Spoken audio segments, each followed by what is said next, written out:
അങ്ങനെ ഇങ്ങനെ ചോറിനകത്ത് ഒഴിക്കാനൊരു സാധനമില്ല. അപ്പം നോക്കാമെന്ന് വെച്ചാൽ ഞാൻ ഇച്ചിരി വെളിച്ചെണ്ണ എടുത്ത് അങ്ങോട്ട് പാനിനകത്തോട്ട് ഒഴിച്ചിട്ട് ഒരു ഞെക്കിപ്പിഴിയൽ രസം, തക്കാളി ഞെക്കിപ്പിഴിയൽ രസം ഉണ്ടാക്കുക. പെട്ടെന്ന് ഉണ്ടാക്കാവുന്ന. അതിന് നമ്മൾ വെളിച്ചെണ്ണ ഒഴിച്ച് 2-3 മുളക് അങ്ങോട്ട് മൂപ്പിച്ചെടുക്കുക.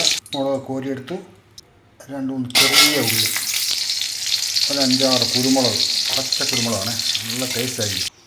വേണ്ട, അത് മൊത്തത്തിൽ കോരിയെടുത്ത് മിക്സിയിലിട്ട് ചാച്ചെടുക്കുക. ഒരു സ്വല്പം ഇഞ്ചിയുടെ കഷ്ണം കൂടെ ഇട്ടൊന്ന് ചതച്ചെടുത്താൽ മതി. എണ്ണ നമുക്ക് ഒത്തിരി വേണ്ട. അതേ എണ്ണയ്ക്കകത്തോട്ട് അല്പം കടുക് ഇട്ടങ്ങനെ പൊട്ടിക്കുക. കടുക് പൊട്ടുമ്പോൾ ഇപ്പം വെളുത്തുള്ളി ചതച്ചത്, അല്പം ഇഞ്ചി ചതച്ചിട്ട് കുറച്ച് 2 പച്ചമുളക് കൂടെ ചേർക്കുക. ഒരു കളർഫുള്ളാണ്. വേണമെങ്കിൽ നമുക്കൊരു പച്ചമുളക് ചേർക്കാം.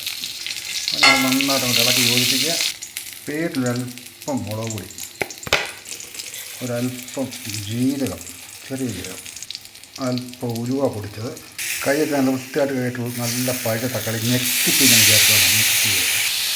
അത് നമ്മൾ മിക്സിയുടെ ജാറിനകത്ത് ചതച്ച വേണ്ട, അതിൽ ചേർക്കുക. മിക്സിയുടെ ജാറൊന്ന് കഴുകി കുറച്ച് വെള്ളം ചേർക്കും. ഇത്രയും പുളി നമുക്ക് ചെറിയ വെള്ളത്തിലിട്ട് കഴുകി ചേർക്കാം. വെള്ളം ചേർക്കണേ.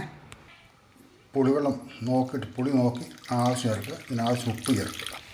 അടിപൊളിയായിട്ട് തിളച്ച് വരും. 2 പച്ചമുളക് കൂടി ഞാൻ ചേർക്കുന്നുണ്ട്. അല്പം മഞ്ഞൾപ്പൊടി, ചെറിയ ഒരു കഷ്ണം കായം, അല്പം മല്ലിയില. രസത്തിൻ്റെ പൊടിയൊന്നും ചേർക്കണ്ട. ഇപ്പം തന്നെ സംഭവം ഓക്കെയാണ്. ഓക്കെ, അങ്ങനെയുള്ള പരിപാടി കഴിഞ്ഞിരിക്കുന്നു. ഓക്കെ,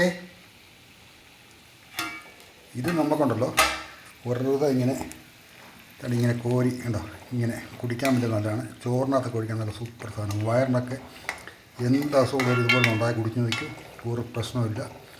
ഇത് വേറെ പ്രത്യേകിച്ച് കായത്തിൻ്റെ പൊടിയോ നമ്മുടെ രസപ്പൊടിയൊന്നും വേണ്ട. ഇത്ര ഐറ്റം മതി. സൂപ്പർ സാധനം കേട്ടോ.